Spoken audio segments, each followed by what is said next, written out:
外婆，几时睡了？这生意就弄不了啊？咋个了，帅哥？咋个了？我看你们视频啊，说天花乱坠的，你弄好了像个吃嘛？我不得，帅哥，你是咋个吃喽？咋个吃？肯定是拿我给打开就吃噻。帅哥，你整乖了，这是生料，我教你咋个做。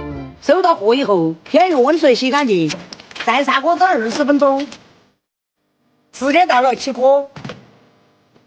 蒸水后，妈妈也倒吧。我们选的每一次都是鲜血安全，货在货上，保证鲜血。用百香药锯末面，干儿皮，小火慢煮10多个小时，来把香味渗透进去的。我每次安全熏的是干干透透的，这样吃起来的话，肉质不仅紧实，而且非常有嚼劲儿。不是我吹牛，只要你吃上一口的话，根本你就停不下来。烂肉烂香肠你吃过很多，这个烂鹌鹑你肯定没吃过。不管是那小狗狗、小饭这些，都保持得棒。如果你是拿回去摆酒席的话，都特别让你有面子。